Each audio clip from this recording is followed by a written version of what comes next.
Venant, on va parler du stade Prince Moulay Abdallah à Rabat. Et stade des Marocains là, c'est stade même. C'est le meilleur stade de l'Afrique. استنى ثانية واحدة، رايح فين؟ دقيقة واحدة وافرجك على المغرب وشعبه وهم بيكتبوا التاريخ. بيكتبوا تاريخ ايه؟ بيبنوا التاريخ. الفيديو ده هفرجك على ردود فعل اشهر المؤثرين في افريقيا والعالم بعد ما تمت دعوتهم لحضور الافتتاح العالمي لملعب مولاي عبد الله بالرباط. اتفرج على ردود افعالهم الجنونيه والهستيريه في العالم كله، وفرج اخواتك. عايزك تجيب اخواتك كلهم، كل المغاربه قدام الفيديو وتتفرج على المغرب وهي بتبني التاريخ. Venant, on va parler du stade Prince Moulay Abdallah à Rabat. Et stade des Marocains là, c'est stade même. C'est le meilleur stade de l'Afrique complet. Il n'y a pas son deux. Quelque chose à reconnaissance faciale dedans. L'ouverture c'est le 5 septembre là. Et le Maroc va jouer face au Niger. Match amical. Stade là prend 68 500 personnes. Mais actuellement, où je vous parle là, il n'y a plus de ticket. C'est bouclé. Ticket là, c'était 100 dirhams, 200 dirhams, 300 dirhams, 1000 dirhams, 2000 dirhams, 20 000 dirhams. Mais actuellement là, il n'y a plus de place. Tout est bouclé. C'est pas la canne. Ça, c'est juste l'ouverture. Match amical. Et puis, il n'y a plus de place. Donc, imaginez un peu la canne. Oh. On va dormir dehors. C'est-à-dire, on va suivre les matchs sur téléphone. On est au stade et puis on suit les matchs. Tellement que non, ça serait quelque chose. En tout cas, les Marocains, vous avez mis l'an dans le stade là, et puis vous avez fait le stade avec le cœur. C'est le meilleur stade de l'Afrique. Il n'y a pas son deux. Même le président de la FIFA, lui-même, il fait quoi? Papa. Lui-même, il a validé le stade. Il dit, ouais, Sa Majesté. Tu as mis l'an dans le stade là. Tu as fait ça avec le cœur. Les Marocains, en tout cas, stade là, vous avez bien fait. C'est le meilleur stade de l'Afrique actuellement. Il n'y a pas son deux. Il n'y a même pas même. On est ensemble, c'est terminé. تفصلنا عن مشاهدة النادي الجديد المعلم الكبير طبعا في المغرب، ملعب مولاي عبد الله يستضيف مباراة كذلك المغرب والنيجر. طبعا انتم عارفين ان الملعب في الرباط، وكذلك اعتقد البنية التحتية جاهزة والملاعب جاهزة لاستضافة كأس افريقيا وكذلك كأس العالم. عمل كبير طبعا من الاستاذ فوزي لغجة وكذلك فريق عمله وكذلك العامل المغربي، هو طبعا شغال شركة المقاولات، لا ننسى لها دور كبير كذلك.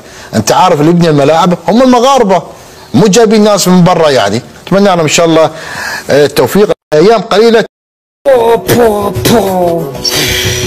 تحفة يا جدة. طباير هذا؟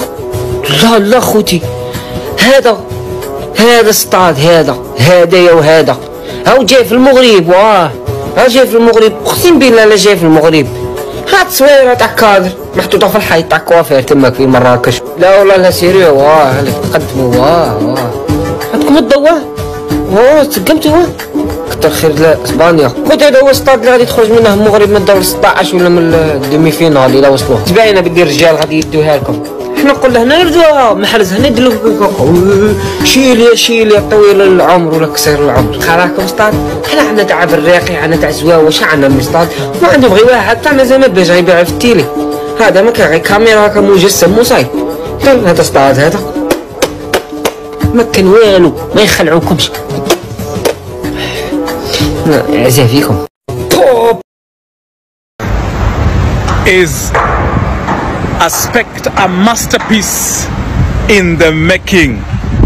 I am in Rabat, Morocco, and Morocco will be co-hosting the 2030 FIFA World Cup with Spain and Portugal, and Morocco is busy ensuring that state-of-the-art stadiums like this one is being constructed. My goodness, I mean, just from the design, just from the skeleton, I can imagine the outcome of this football stadium. And I'm glad I'm here in the month of June, really, to see this here in Morocco, Rabat. On the shows of the Atlantic Ocean. This متحمس يا اهل المغرب، انتوا متحمسين؟ انا متحمس. هي بعد شوي رايح على المطار الى المغرب يا معلم، وانا على المغرب بكل مكان. بدي افت المغرب، بدي اشوف المغرب، بدي شم ريحه ارض الخضراء المغرب، بدي شم ريحه يا معلم المغرب والمغربيه. يا باولو لا المغرب. انا متحمس يا اهل المغرب، انتوا متحمسين؟ Près. Le stade Moulay Abdallah à Rabat qui accueillera les matchs du Maroc. Il est gigantesque. Et regardez surtout cette structure, c'est absolument incroyable. Maintenant, le stade de Tanger. Regardez ça. Franchement, incroyable. La pelouse est déjà prête. Tout est là. Le stade Al-Barida Rabat. Et enfin, le stade Moulay El Hassan au cœur de Rabat. Vous l'avez compris, quasiment tous les stades de cette CAN 2025 sont prêts pour la compétition et j'ai sorti une vidéo YouTube complète sur le sujet avec une analyse plus détaillée sur le restant des travaux qu'il y a pour chaque stade. Donc on voit au total qu'il en manque plus que 4. Voilà, le stade de Casablanca est prêt, le stade de Fès est également le même cas de figure. Pareil pour la ville d'Agadir et Marrakech. Donc voilà, n'oubliez pas que le Maroc propose un format qui est totalement inédit avec au total 9 stades. C'est juste énorme. Donc voilà, dites-moi ce que vous en pensez en tout cas de l'avancement. Mais il faut savoir qu'il y a certains stades, il y a quelques mois, ils n'existaient pas. Voir aujourd'hui l'état dans lequel ils sont, franchement, ça m'a clairement choqué. Il y a beaucoup d'avancées qui ont été effectuées entre-temps. Un grand bravo en tout cas aussi à toutes les équipes de travaux qui sont mobilisées sur le terrain et qui forment et qui font un travail vraiment exceptionnel. Bravo à eux. Rendez-vous sur YouTube pour cette vidéo. هذاك اللي قال لهم راه بالذكاء الاصطناعي وما يكملش في ديسمبر. هاد السيد هذا واش تعرفوه؟ واش عندكم الكونت ديالو؟ بغينا غير نعرفوا واش حي ولا ميت. بغينا نشوفوا واش دار شي فيديو، واش دار شي ردة فعل على هذا الانجاز العظيم. تحفة معمارية من صنع ايادي مغربية في ظرف زمني خرافي قياسي. الصراحة ما تحداوش المغاربة، راه المغاربة من يعمدوا على واحد الحاجة يديروها. ها هو السطاد مولاي عبد الله، راه كملوه بناوه في ظرف زمني خيالي. والافتتاح راه ماشي في ديسمبر، الافتتاح راه في سبتمبر 5 سبتمبر، واول ماتش بين الاسود والنيجر كما راه مكتوب هنا الفوق. يلا ها اللي قال لنا الذكاء الاصطناعي، الى وصلك هذا الفيديو شوف دير لنا شي ردة فعل. ما نعرف انت ربما راك تكون سيبريميت كاع الكونت ديال التيك توك. الاخوان اللي عرفوه واللي عنده التصويره ديالو يعلق بها في التعاليق نشوفوا هاد الذكاء الاصطناعي ديالو كيفاش. هذاك اللي قال لهم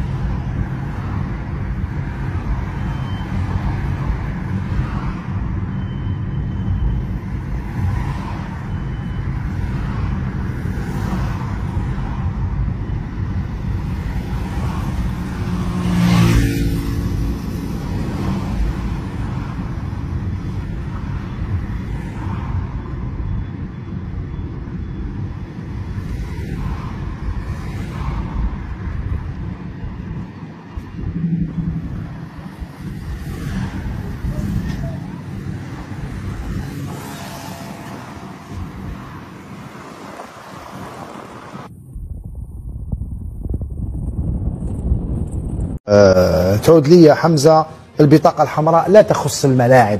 شوف الملاعب كم هي جميلة، خلينا نزيد نتمتعوا بهذه الملاعب وهذه الصور، هذه التحفة المتواجدة في قلب المغرب الشقيق. تقريبا كل إفريقيا لم تكن، وفي الشرق الأوسط لم تكن تملك ملاعب مثل هذه. هذا ملعب مولاي عبد الله، حتى في أوروبا الشرقية ما كانش عندهم ملاعب. هذا هو جمالية هذا الملعب الرائع الذي أيضا تم ترميمه. هذا الملعب الجميل وهذه الملاعب الجميله. لما شوف امامير ما عادش تقارنها بالمغرب خاطر بالميكرو هربوا بينا هروب راه مانيش نقارن انا.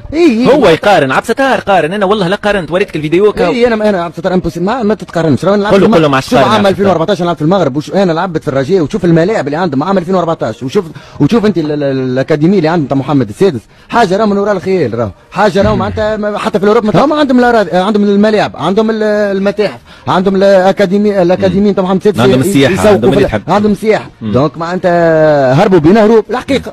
اعطينا الملاعب داخل الملاعب خاصه، شاهدوا الارضيات. هذه ارضيه ملعب مولاي عبد الله، رسالتي لهم أن يحافظوا على هذا الصرح، على هذا المعلم وعلى هذه الملاعب العالميه. احكي لنا شوي على المغرب، احكي لنا على الارضيه المغرب. الكاليتي تختلف برشا، على خاطر الملاعب في المغرب فما شركه خاصه اللي هي ماخذه على عاتقها الملاعب الكل، خاصه ارضيه الملاعب والكاليتي نتاع الغازون. فما لملعب الرباط لم أكن أتوقع بأن المغرب الأقصى يمتلك ملاعب رائعة وبنيات تحتية عالمية بهذا الشكل، والبلد المجاور الذي هو الجزائر يمتلك حاليا ملعب يصلح لأي شيء إلا لبعث الأبقار، يعني لتأخذ من ذلك العشب ما تراه مفيد لبطنها. لذلك أنا أقول بأن المغرب تجاوز الجزائر بسنوات وسنوات في جميع المجالات، وأصبحنا كجزائريين نشعر بالغيرة عندما نرى بأن المغرب الشقيق وصل إلى هذا المستوى من التطور. الملاعب اللي راهم تبناو مخصوصين شوية، قال لابولوز ماشي مليحة، الحيط ماشي مصبوغ شوية، مهلوكة شوية الحالة. تحاول تعاند المغرب الشقيق الملاعب في المستوى وتزيد ترويج والاخر يكون في المستوى، لان هنايا رايح ماشي غير تلعب كوب دافريك، الصوره ملاعب وليزوتيل كاين، هذا الشيء كاين بصح. انت وري لي بلاد في العالم بلادهم تكون خير وكاع، هذا هو اللي يتكلم لك. نو ما تقولوش هنا هذاك انتم فوزاد دي زانكومبيتون، ما راكمش كاباب تحكموا، هذا حاجه سهله ماهيش واعره، ما راكمش، واللي داركم ما خممش مليح، اللي حطكم في هاد الاماكن كما تقول نتايا، في هاد لي بوست هادو ما خممش مليح خويا، اسمح لي، ما لازمش الناس هادو يكونوا في هاد الاماكن كما تقولوا انتم في المسؤوليه. اسمح لي، ما تلعبش هنا صوره تاع الجيري، ما قاش بيرو، عطاك بيرو وكاين يعطوا له لابي ما يخدمش، يقرا برك صباح ولا عشيه ويقرا الجندوك، ما كاش جرنال ملي ينوض هو يتبع في لي فيديو. واش عليه واحد ما شافك؟ ربي غدوه يخلص يقول لك برك كنت تخلص وما تخدمش، منين جاك هذا؟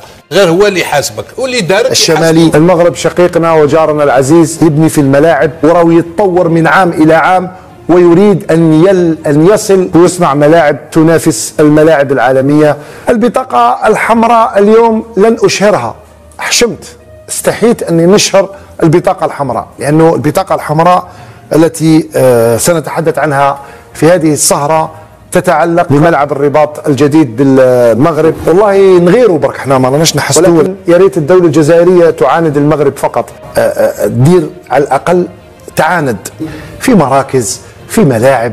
هذا الملعب الرائع لهذا الملعب الجديد بقيادة رئيس الجامعة المغربية فوزي لكجع، أحد أساطير المنتخب المغربي. الهدف تاعو الأول قال لهم أننا نبنيو هذا الصرح، هذا الملعب، قال لهم هذا هو الأوبجيكتيف تاعي نيميرو 1 باش يولي عندنا ملعب خاص. شوفوا الناس كيفاش راهي تتطور، كيفاش راهي تعمل، كيفاش راهي تخمم على بلادها، لأنه هذا عمل لصالح الوطن أيضا. لما يولي عندك ملعب بحجم هذا الملعب الرائع اللي تم تصميمه هكذا اون 3 دي، لكن راح تشاهدوه بعد مده زمنيه محدده. اللي خلينا نكملوا نشوفوا الملعب هذا اللي راح تشوفوه بعد مده زمنيه محدده. لي فيستير الداخل كيفاش راح يكونوا، لا صال دو سبور، لي صال مش لا صال. لعب بلا ما نحكيو على الامور اللي كاين، لي تيران دو بروكسيميتي اللي كاين تما، المرافق، فندق، كاين امور كثيره. ملعب الرباط الجديد بالمغرب، وكيفاش الناس راهي تتطور، وحنا ماذا بينا على الاقل نحاولوا كيفاش ناخذوا ولو 10% من هاد الناس اللي راهم ماهمش بعاد.